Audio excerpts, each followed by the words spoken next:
여러분, 하나님을 떠난 인간은 본성적으로 우상을 섬깁니다.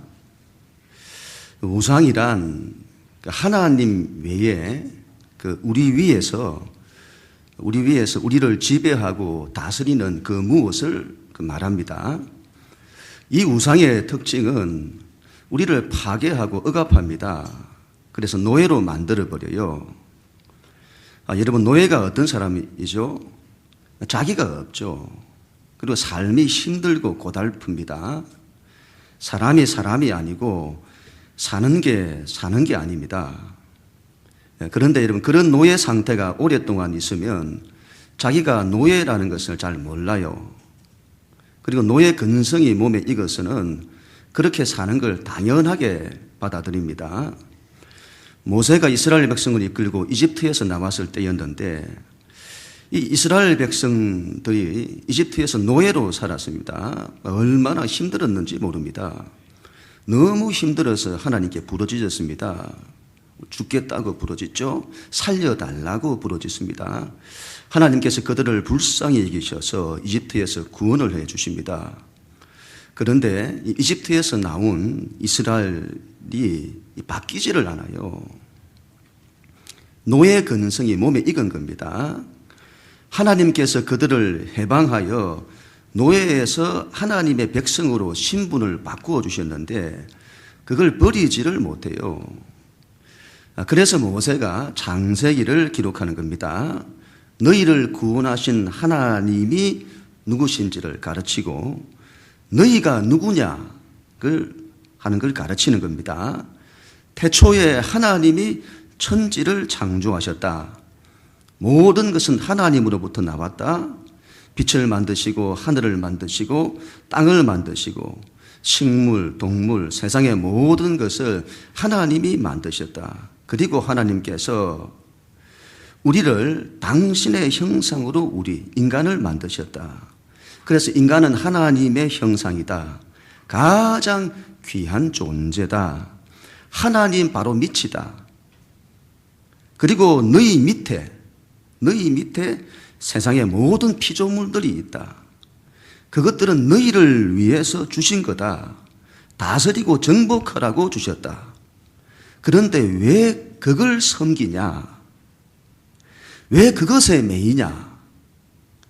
왜 그것들이 너희보다 높은 곳에서 너희를 다스리고 지배하도록 놔두냐? 제발 노예처럼 살지 말고 왕처럼 살아라. 너희는 왕 같은 제사장들이다. 노예의 마인드를 버리고 왕의 마인드를 가져라. 그런데 이게 무슨 말인지를 몰라요. 너무 오랫동안 노예로 살아서는 그런 마음을 가지지를 못해요. 인생을 경영하라고 하잖아요. 자기 인생을 경영해야 한다. 인생을 되는 대로 살아서는 안 된다. 무언가에 매여서 인생이 끌려다녀서는 안 된다. 시간에 끌려다니고 공부에 끌려다니고 세상에 끌려다니고 인생이 그냥 끌려다녀요. 노예처럼. 자기를 노예로 만들면 힘듭니다. 사는 게 힘들어져요. 그래서 자기를 경영하라고 합니다. 그런데 이게 안 돼요. 알아도 그 길을 안 가려고 합니다. 노예 상태가 더 익숙하고 편하니까. 학생들이 세상 문화에 끌려다녀요. 문화가 그러면 그냥 따라다녀요. 왜 그렇게 하냐고 하면 아무 생각이 없어요. 그냥 따라다녀요. 요즘 대학에서 신입생 환영회가 이 문제가 많다고 합니다. 대학 문화가 이상해요. 흥청망청 먹고 마시고 남녀가 연애하고 그런 게 대학인 줄 알아요. 대학, 큰 학문을 하는 곳인데 이상하게 바뀌었어요. 대학이 그러면 따라다녀요. 외모지상주의, 외모를 중요하게 여기고 몸짱을 중요하게 여기고, 그러면 여러분 거기에 끌려다녀요. 거기에 매여서는 하루에도 수십 번씩 거울을 보고, 거울 보다가 죽은 사람 있죠? 나르시스라고. 그 사람이 현대에 살았다면 아마 거울 보다가 죽었을 겁니다. 자기만 보는 사람은 죽습니다.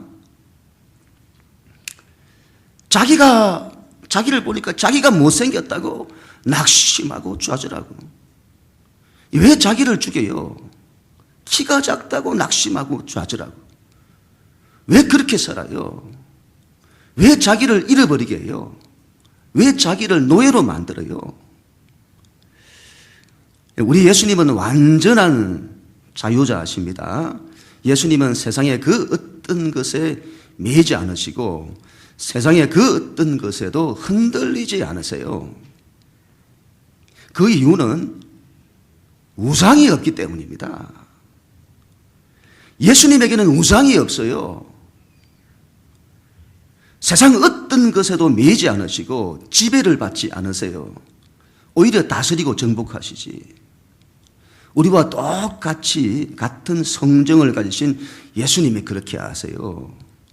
예수님은 당신 위에 하나님 아버지만을 두십니다. 그 하나님 아버지의 다스림만을 받습니다. 그리고 세상의 모든 것에 대해서는 자유하세요. 나머지는 전부 다스리고 정복하십니다. 이걸 두고 왕이라고 합니다. 왕. 우리는 이 세상에서 노예로 살지 말고 예수님처럼 왕으로 살아야 합니다. 우리가 보고 있는 마태복음 8장 9장에서 예수님은 통치술을 가르치세요. 인생을 경영하는 방법을 가르치십니다. 4가지를 말씀하시는데, 첫 번째는 자기에게 매이지 마라. 자기를 다스리라. 사람이 여러분 자기를 우상으로 섬깁니다. 자기한테 지배를 받아요. 인간은 본래가 약한 존재입니다. 그런 약한 자신에게 자기가 매이면 문제가 일어나요. 육체에 약함이 있습니다. 장애나 병이 있어요. 그러면 그게 그 사람을 지배해 버려요. 그리고 인생을 고달프게 만들어 버립니다. 거기서 나와야 합니다. 정신적인 약함이 있습니다. 상처가 있고 아픔이 있고 열등감에 시달리고 우울감에 시달리고 인생이 두려움과 불안에 시달리고 현대인의 질병, 우울증. 자기가 자기에게 매여서 그런 겁니다. 프로이드의 정신 분석이 뭘 말합니까? 인간은 무의식의, 자기 안에 있는 무의식의 노예다. 약한 자기가 자기를 지배해버려요. 그리고는 인생을 고달프게 만들어버립니다. 거기서 나와야 합니다. 예수님께서 말씀하시는 겁니다. 너희가 하나님을 믿으면 이 문제를 해결한다. 자기를 이긴다. 이걸 해결할 수 있는 권세가 주어진다. 너희는 그걸 배워라. 두 번째로는 환경에 매이지 말고 환경을 다스리라. 사람이 세상의 환경을 우상으로 섬깁니다.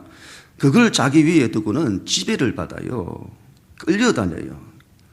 그래서는 환경에 어려움이 오면 힘들어합니다.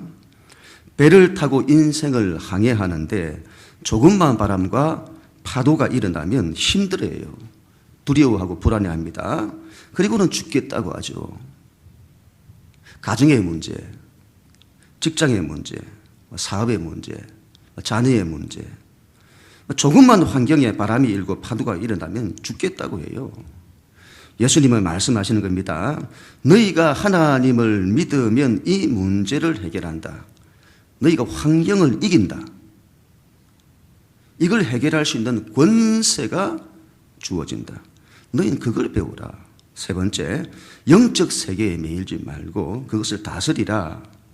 여러분, 현대판 사단의 역사를 조심해야 합니다.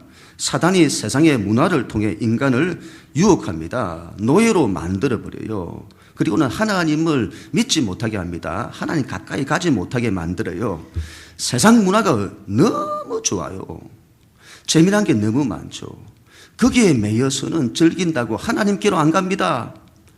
사단이 먹고 사는 문제에 매이기 위해서는 사람들을 돈의 노예로 만들어버려요. 먹고 사는 게 힘들어 죽겠는데 무슨 하나님입니까? 그렇게 말하게 해요. 그리고는 인생을 잃어버리게 해요. 현대인들이 바빠서 교회를 못 가게 합니다. 놀기 바쁘고 일하기 바쁘고 공부한다고 바쁘고 학원 가기 바쁘고 바빠서 교회를 못 가게 해요. 사단의 전략입니다. 거기 넘어가면 안 됩니다. 인생이 파괴돼요. 가정마다 아이들이 스마트폰이나 게임에 매여서는 골치가 아파요. 가정이 그것 때문에 힘들어요. 가정이 깨어져요. 이건 다 영적인 문제입니다. 영적인 문제예요. 거기서 나와야 합니다. 너희가 하나님을 믿으면 이 문제를 해결한다. 사단의 권세를 이긴다. 이걸 해결할 수 있는 권세가 주어진다. 그걸 배우라. 그리고 오늘 네 번째 이제 말씀입니다. 1절, 2절. 우리 하나님 말씀 같이 봉독합니다. 시작.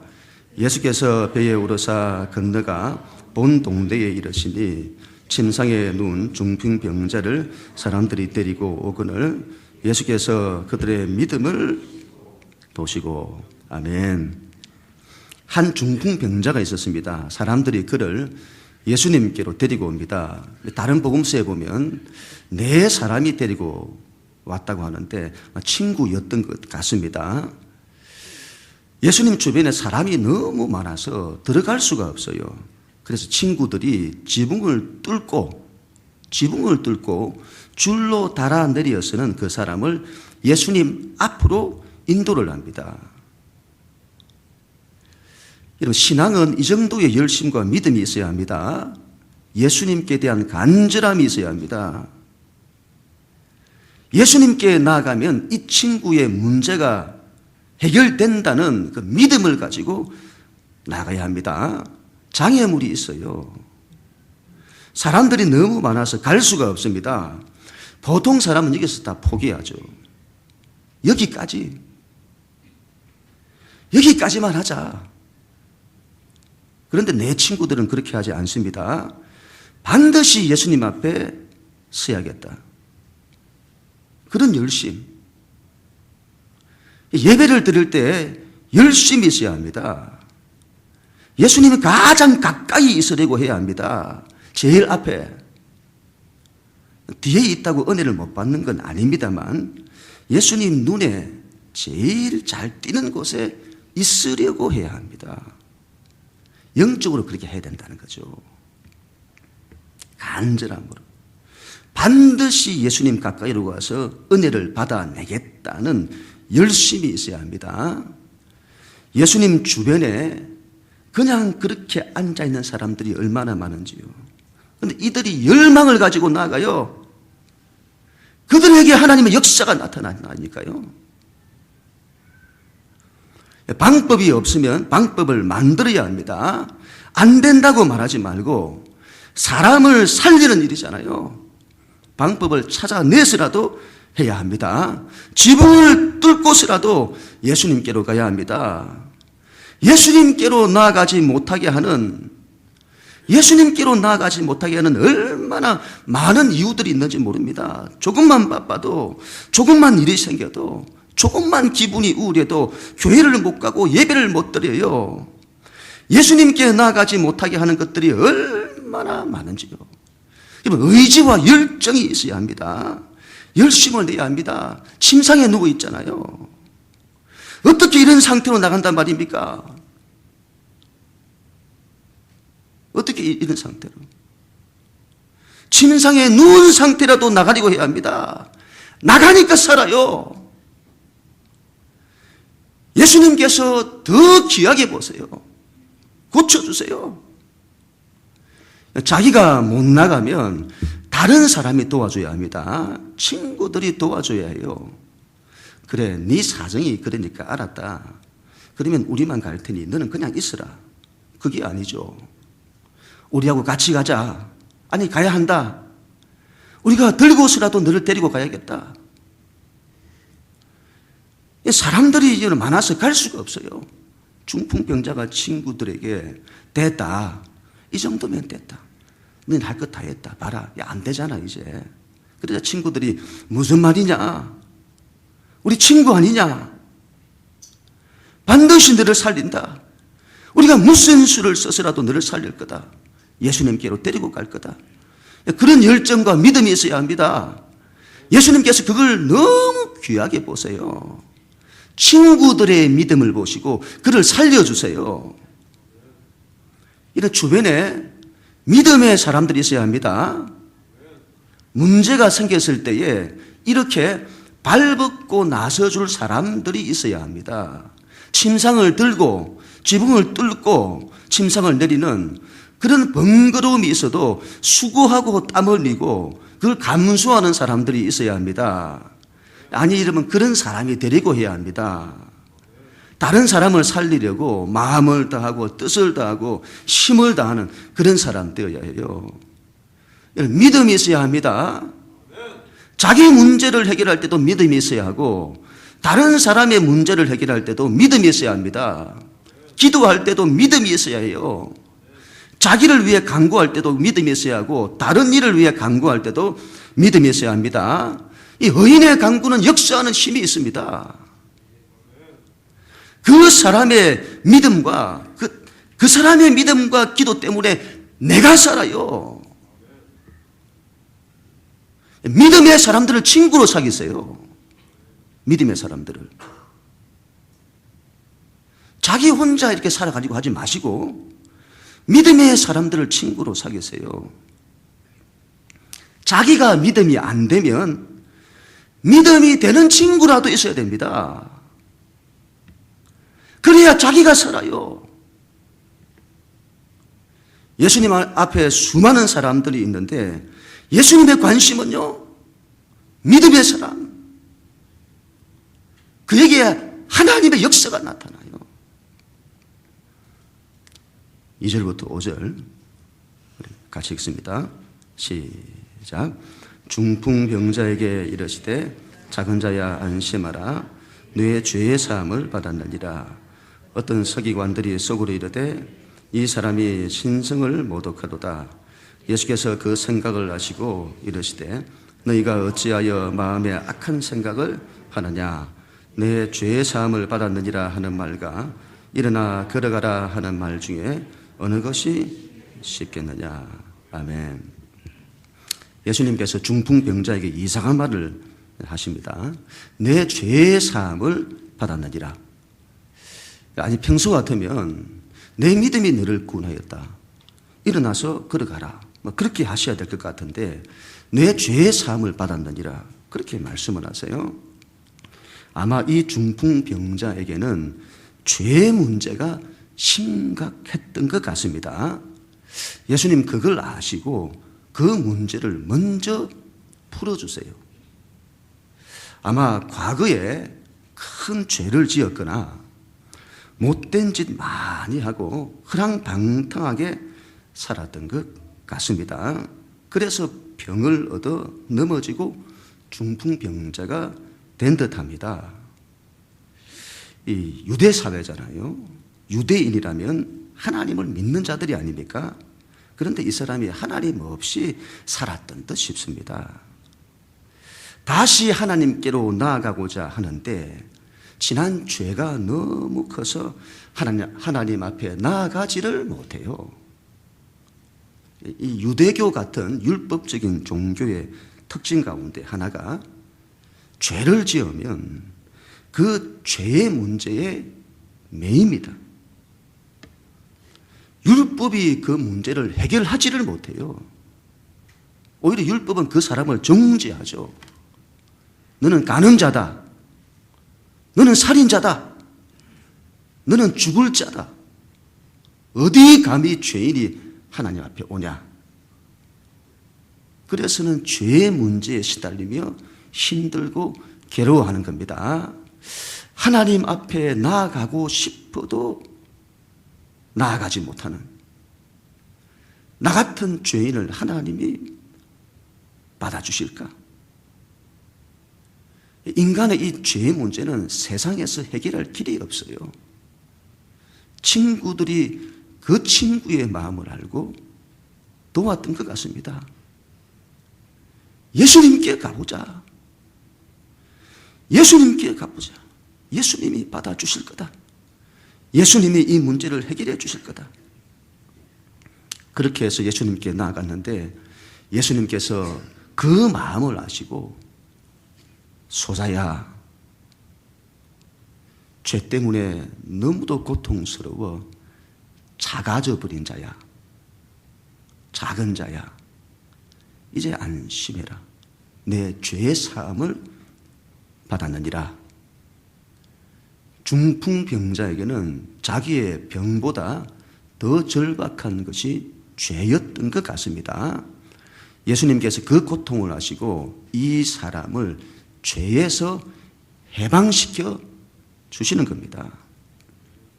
이런 죄의 문제를 해결해야 합니다. 죄의 문제를 해결해야 됩니다.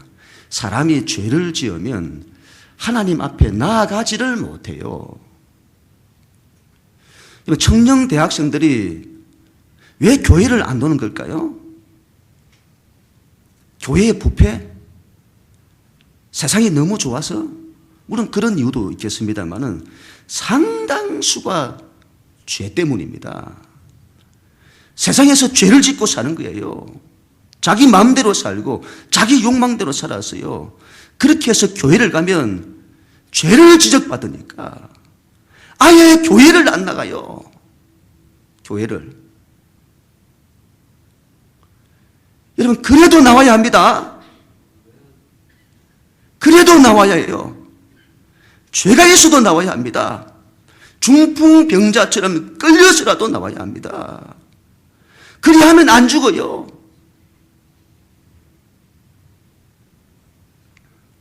죄의 문제에 시달리면 죽습니다. 그 죄로 인해서 꼬꾸라져요.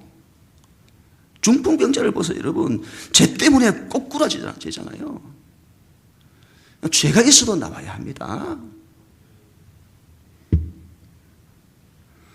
한편 우리 예수님께서 내 죄의 사함을 받았느니라 하신 말씀 때문에 큰 문제가 생기게 되었습니다. 그곳에 서기관들이 있었는데 이들은 율법에 대한 전문가들이죠. 그들이 속으로 이렇게 생각을 하는 겁니다. 참담하도다. 신성모독이다. 어떻게 죄를 자기가 사하냐? 죄의 사함은 하나님의 고유한 권한인데 어떻게 자기가 산다고 하느냐? 이 분명히 가짜다. 잘 됐다. 이걸로 저를 고소해야겠다. 예수님께서 그들의 생각의 악함을 아시고 이렇게 말씀을 하십니다. 죄의 사함을 받아라 하는 말과 일어나 걸어가라 하는 말 중에 어느 것이 쉽겠느냐? 어느 것이 쉽습니까? 이 둘 중에 어느 것이 쉬워요? 일어나 걸어가라는 것이 더 쉽습니다. 그런 기적은 사람들이 하기도 하고 그래요. 요즘은 병원에서도 하잖아요. 고쳐요. 그러나 죄의 사함은 인간에게 그 권한이 없습니다. 죄의 문제는 인간이 해결할 수가 없습니다. 죄를 짓고 아무리 법의 심판을 받아도 그 죄는 없어지지 않습니다. 감옥에 갔다 온다고 해결되는 거 아닙니다. 죄는 인간의 능력 밖이에요. 예수님께서 궁금하셔가지고 질문을 하신 것일까요? 뭐가 더 중요하고 뭐가 덜 중요한지 그걸 가르쳐 주시려고 질문하신 것일까요? 그렇지 않습니다. 유대인들의 입장에서 바라보면요, 둘 다 어렵습니다. 죄의 사함도 불가능하고 그 당시 의술로 중풍병자를 일으키는 것도 불가능한 겁니다. 둘 다 불가능해요. 그런데 서기관들이 악한 생각을 하는 겁니다. 예수님이 가짜다. 가짜 메시아다. 가짜의 입장에서는 어떤 게 쉽겠습니까? 어떤 게 쉬울까요? 가짜의 입장이라면. 죄 사함을 받았느니라, 이게 더 쉽습니다. 왜냐하면 일어나 걸어가라고 하는 것은 눈에 보여야 되고, 죄 사함을 받았느니라 하는 것은 눈에 보이지 않으니 가짜라면 죄 사함을 받았느니라가 쉬운 거죠. 유대인들이 예수님이 가짜이기 때문에 그렇게 말했다는 겁니다. 여기에 대해서 예수님이 이렇게 말씀을 하시죠. 6절부터 8절. 마지막으로 같이 읽습니다. 시작. 그러나 인자가 세상에서 죄를 사하는 권능이 있는 줄을 너희로 알게 하려 하노라 하시고, 중풍병자에게 말씀하시되 일어나 내 침상을 가지고 집으로 가라 하시니 그가 일어나 집으로 돌아가거늘 무리가 보고 두려워하며 이런 권능을 사람에게 주신 하나님께 영광을 돌리니라. 아멘. 내가 너희 생각처럼 가짜가 아니다. 내가 가짜라서 그 사람을 고치지 못하니까 일어나 걸어가라는 그 말은 못하고 대신 죄 사함을 받았느니라 그렇게 말하는 게 아니다. 나에게는 죄를 사하는 권세가 있다. 그리고는 가짜가 아니라는 것을 보이십니다. 그 사람의 중풍병도 고쳐주세요. 일어나 내 침상을 가지고 집으로 가라. 이 사건은 대단히 중요한데 바로 예수님께서 죄를 사는 권세가 있다는 겁니다. 이 권세가 얼마나 큰지를 알아야 합니다. 다른 어떤 권세보다 더 큰 권세, 죄를 사는 권세. 죄라고 하는 것은 하나님께 대한 반역을 말하죠. 이 인간이 하나님을 싫어해요. 하나님을 거부해요. 하나님 없이 살고자 하고 하나님을 부담스러워합니다. 이상해요. 하나님이 뭘 하셔서 그럴까요? 우리를 얼마나 사랑하시는데, 우리를 사랑하셔서 우리를 위해 당신의 전부까지 희생하시는 하나님이신데, 그런데 인간이 이 하나님을 거부해요. 그리고 자기 마음대로 살고 싶어 합니다. 이런 걸 두고 죄라고 합니다. 이 죄는 하나님과 우리 사이를 갈라놓습니다. 그리고 인간을 죽음과 절망의 상태에 떨어뜨려 버려요. 자기가. 여기서부터 인간의 모든 문제가 다 나오는 겁니다. 이 죄의 문제를 해결할 수 있는 길은 세상에는 없습니다. 이 세상이 다른 건 해결할지 모르나 이 문제만큼은 해결하지를 못해요. 이 세상에 그 어떤 종교도, 그 어떤 철학도, 그 어떤 이데올로기도, 그 어떤 과학과 기술 문명도 이 문제를 해결할 수 없습니다. 인간이 그 어떤 위대한 일을 이루고 엄청난 돌을 닦고 그 어떤 선행을 해도 이 문제만은 해결할 수 없습니다. 죄의 문제를 해결 못해요. 이 문제를 해결하여 하나님과 우리가 화목하게 하는 이 일은 세상의 그 어떤 것으로도 안 됩니다. 오직 예수 그리스도만이 이 일을 하세요. 예수님의 십자가가 인간의 죄의 문제를 해결합니다. 죄 없는 자가 우리가 받아야 할 죄의 값을 대신 받아 희생하는 것, 이것 외에는 길이 없습니다. 죄의 문제를 해결할 수 있는 사람이 있다면 나보러 가세요, 여러분. 이 문제 해결할 수 있는 사람이 있으면 나보러 가세요. 그 어떤 종교도, 그 어떤 역사 위인도 이건 못합니다. 예수님만이 하세요. 그래서 구원자인 겁니다. 하나님을 주세요. 믿는 자는 죄에 매이면 안 됩니다. 이 죄에 매이면 하나님과의 관계가 틀어져요. 관계가 안 좋으면 천국이 임하지를 않습니다. 하나님과 친하게 지내야 합니다. 하나님과 친하게 지내야 합니다. 왜 하나님과의 관계를 어렵게 하세요? 얼마나 복된 건데, 얼마나 좋은 건데 왜 복을 걷어차세요? 하나님이 뭐라고 하시던가요? 하나님이 억압을 하시던가요? 잔소리를 하시던가요? 왜 하나님으로부터 멀어지려고 하세요? 여러분, 사람과의 이 안 좋은 관계도, 사람과의 안 좋은 관계도 굉장한 스트레스입니다. 하나님과의 관계는 말할 것도 없습니다.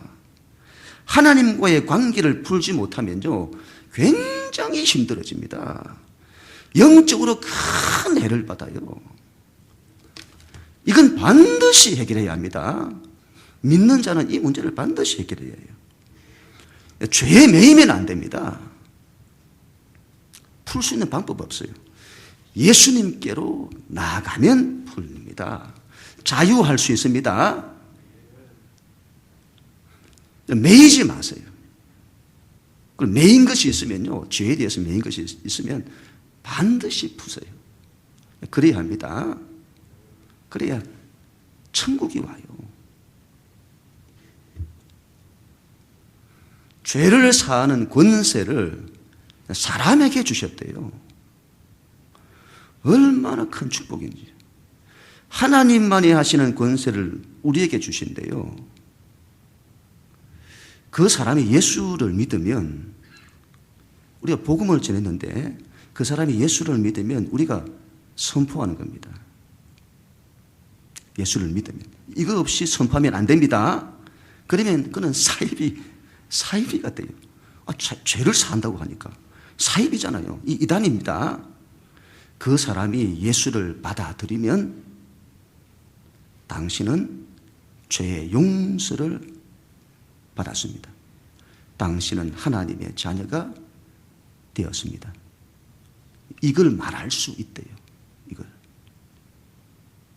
이 권세를 우리에게 주신대요.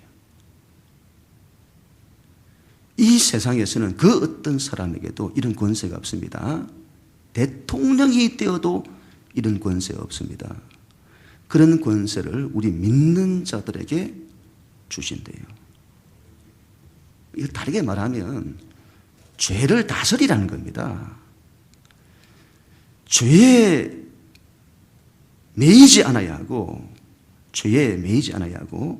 더 나아가서는 권세를 가지고 죄를 다스리라는 겁니다.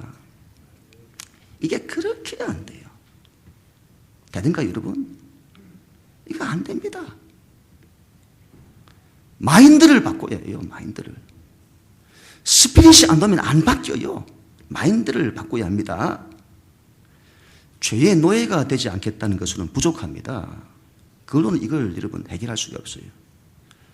죄를 다스리겠다는 이 왕의 마인드를 가져야 합니다. 내가 죄를 다스린다. 이걸로 이기죠. 매이지 않아야 되겠다. 그건 한 50%? 왕의 마인드. 죄를 다스리려고 해야지. 축구 국가대표 감독인 슈틸리케 감독이 이제 이런 말을 했다고 합니다. 그때 청소년 팀이었는지 모르겠는데 일본과 경기를 할 때 전반전에 우리가 거의 골을 많이 넣어가지고 거의 이겼다 싶었죠. 그런데 후반에 들어가서 골을 먹고는 역전패를 당했어요. 그때 이 감독이 이런 말을 했다고 합니다. 공격을 잘하면 경기에서 이긴다. 그런데 수비를 잘하면 우승한다.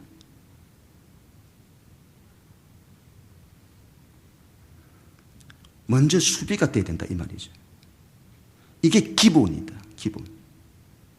먼저 안 먹어야 되잖아요, 골을. 이게 기본이고 그 다음 공격을 잘해야 한다. 경기는 그렇게 하는 겁니다. 수비는 기본이고 그 다음 공격으로 그라운드를 지배하는 겁니다.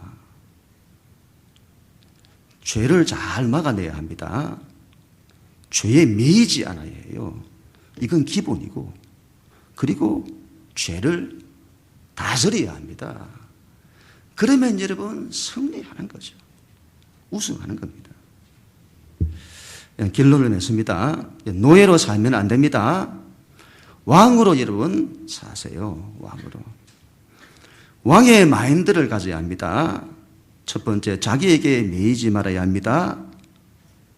매이지 마세요. 더 나아가 자기를 다스려야 합니다. 두 번째, 환경에 매이지 않아야 합니다. 더 나아가 환경을 다스려야 합니다. 세 번째, 영적인 사단의 유혹에 매이지 않아야 합니다. 더 나아가 그것을 다스려야 합니다. 네 번째, 죄에 매이지 않아야 합니다. 더 나아가 죄를 다스려야 합니다. 이 권세가 우리 가운데 주어졌습니다. 예수를 믿으면 주어져요. 이걸 썩혀두지 마세요. 세상을 다스리고 정복하는 통치술입니다. 통치술. 이걸 배우려고 하세요. 세상을 이기는, 우리가 이 세상을 다 이겨내는 인생 경영의 원리입니다. 이걸 배우고 이걸 익히려고 합니다. 세상에 여러 처세술 많잖아요. 우리가 그거 자기 것 만들려고 얼마나 애를 쓰는데 그거 가지고 세상 못 이깁니다, 여러분. 예수님의 이 권세를 배우세요. 이 통치술. 이걸 알았다면 그 다음은 믿음으로 이루는 겁니다. 실행. 되게 해야 되잖아요. 되게. 믿음으로 하는 겁니다. 믿음으로 되게 하는 거죠. 시행착오 거치면서 계속 믿음으로 되게 하는. 믿음으로 그렇게 사는 겁니다. 그래야 할 때 우리의 삶에 천국이 올 것입니다. 그런 교회 우리 모두가 다 되어지기를 주님 이름으로 간절히 축원합니다.